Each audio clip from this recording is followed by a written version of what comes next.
Welcome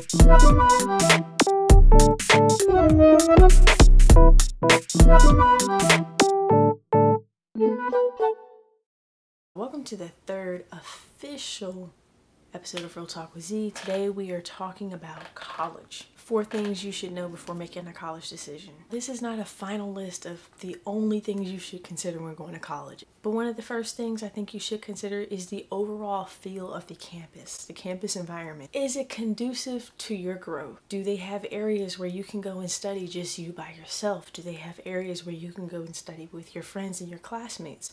All of those things are important. Is it a school known for partying nonstop and nobody can get any kind of work done? You have to know yourself enough to know what types of things are suitable for your growth and what types of environments are not.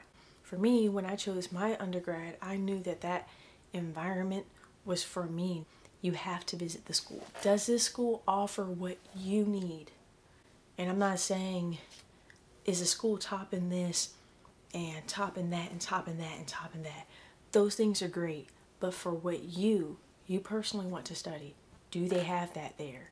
If you're unsure, do they have things and resources that could lead you figuring that out? You want to know those types of things before you jump into a situation where you're paying all this money to a school.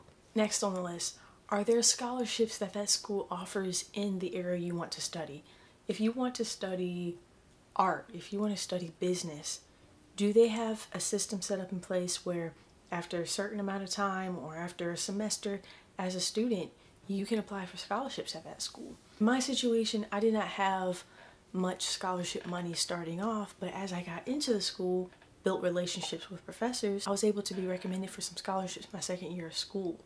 So the relationships you make your first year of school is very important, but you want to know up front whether there are any scholarships available at all. Emailing and visiting professors and meeting them individually will give you an idea of that as well. Sometimes your decision will come to whether or not a scholarship is offered in that program at that school, or if you know another school you apply to has scholarships readily available as a first year student, that might be an option as well. And the very last thing is a personal thing.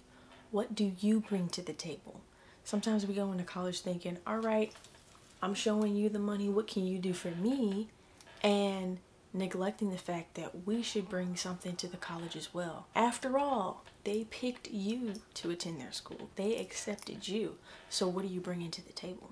If you have good organizational skills, maybe it's a school where you'll be able to have the chance to start your own organization. They're going to want to see that same leadership that got you into the school or that got you the recommendation that led to getting you accepted into the school. So bottom line, you always want to be in a place where you're growing and constantly working on your craft, working on who you are as a person. Be someone that's irreplaceable. Be someone that adds value to the school that you're going to, not to just be another number.